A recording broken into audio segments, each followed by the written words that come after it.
Venerável Fulton Sheen, vale a pena viver.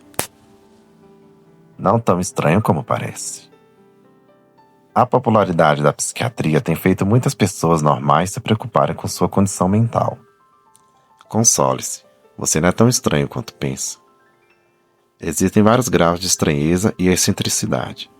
Se você é pobre, você é louco. Se você é rico, você tem um complexo de Édipo.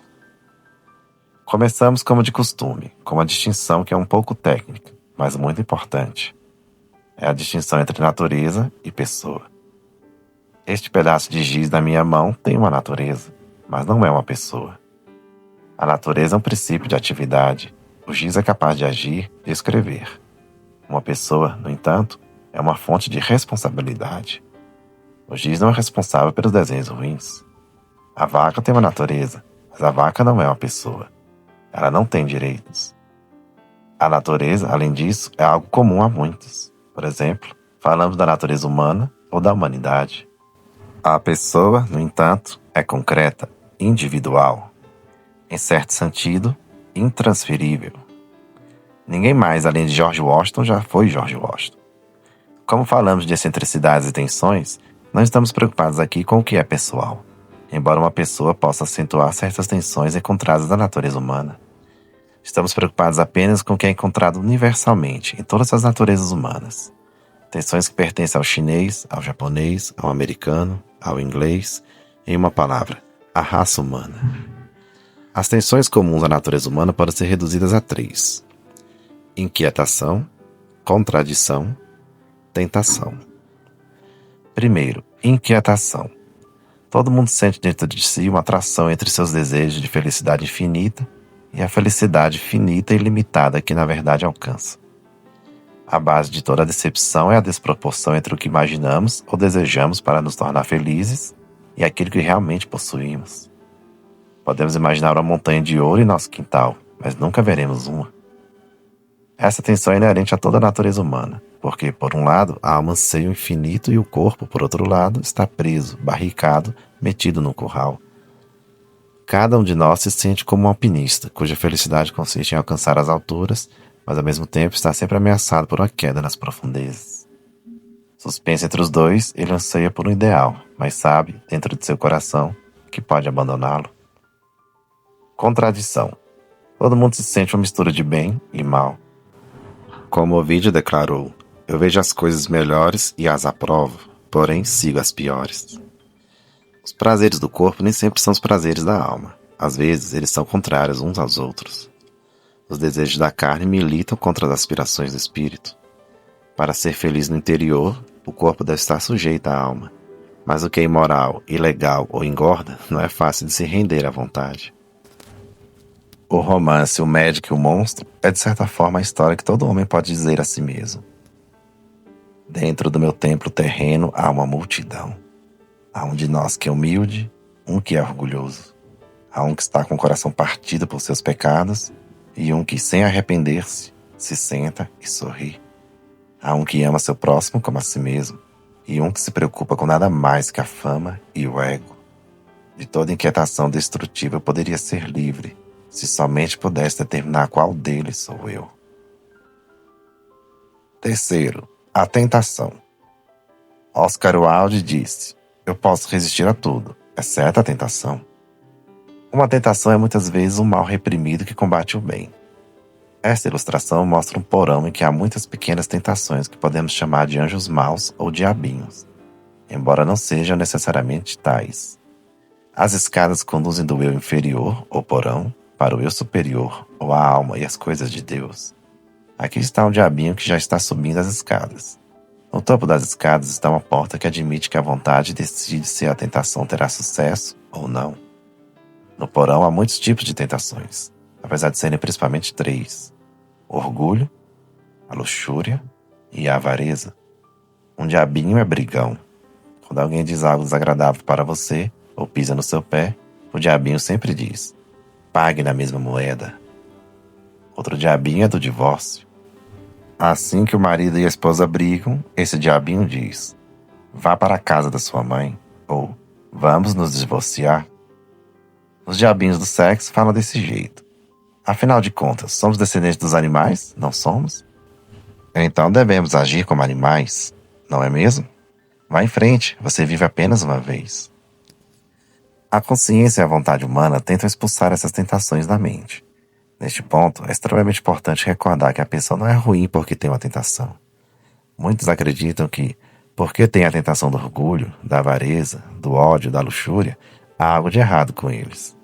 Não há nada de errado com você se você sofre tentações. Você não é tentado por ser mau.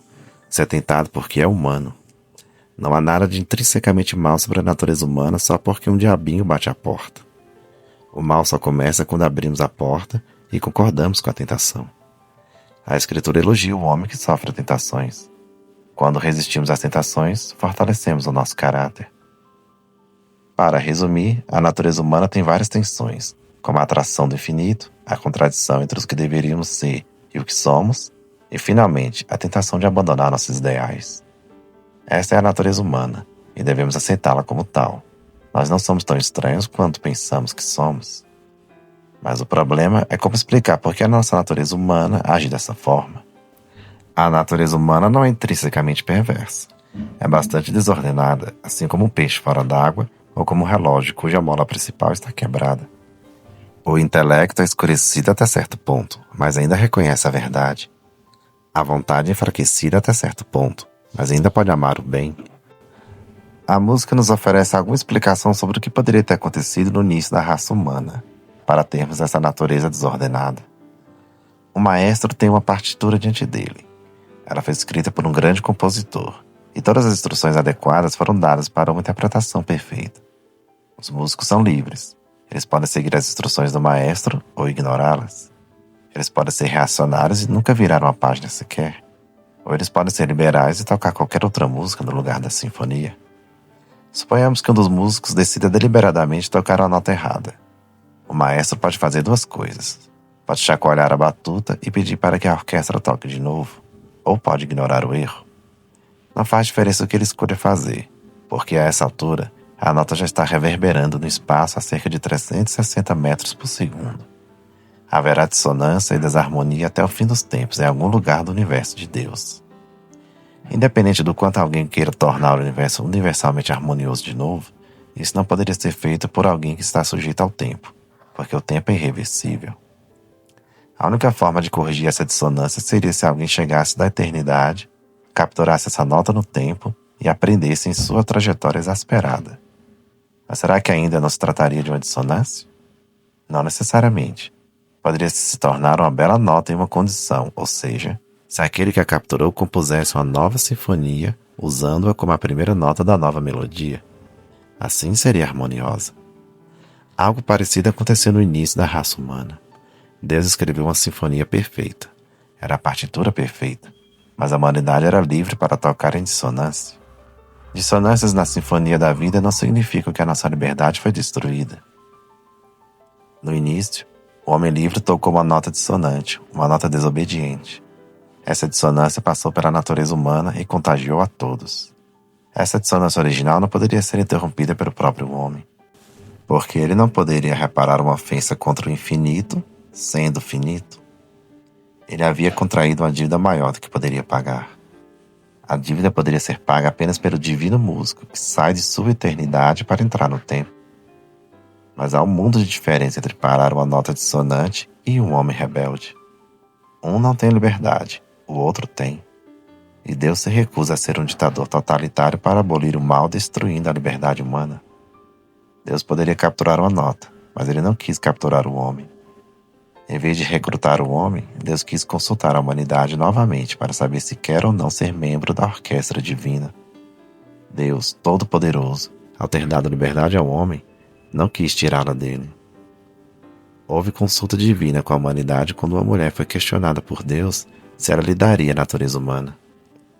Você vai dar-me livremente uma nova nota de humanidade com a qual eu possa compor uma nova sinfonia? Em nome de toda a humanidade, ela consentiu. Faça-se em mim. Esse novo homem deve ser um homem, caso contrário, Deus não estaria agindo em nome da humanidade. Mas ele também deve estar fora da corrente contaminada que todos os homens estão sujeitos. Por ter nascido de uma mulher, ele será homem. Por ter nascido de uma virgem, ele será um homem sem pecado. Quando Deus tomou sobre si a natureza humana e se tornou Cristo através da Virgem Mãe, ele foi a primeira nota da nova melodia. Depende de nossa liberdade pessoal nos incorporar a ele pela fé, acrescentando assim uma outra nota e criando uma nova humanidade. Apropriamo-nos desta graça salvadora por um ato livre, repetindo as palavras da mulher. Faça-se em mim. A humanidade está dividida em 2 grupos, a saber, a velha humanidade, que ainda está governada pela carne, e a nova humanidade regenerada, que é regida pelo Espírito. A humanidade da bondade, do amor de Deus, do amor ao próximo. A área de indiferença está diminuindo. O mundo se divide rapidamente em polos opostos do bem e do mal. Os bons estão começando a ser melhores, e os maus estão se tornando piores. Mas à medida que o tempo passa, a luta no mundo não deve ser considerada política ou econômica, mas o conflito entre as 2 grandes forças do bem e do mal. Tal é o significado mais profundo de todos os nossos conflitos internacionais. Quanto tempo vai durar a luta? Não sabemos. Se vai ser sanguinolento ou incruento? Não sabemos. Quantas espadas terão de ser desembainhadas? Não sabemos. Uma coisa nós sabemos, que já ganhamos. Apenas a notícia ainda não se espalhou.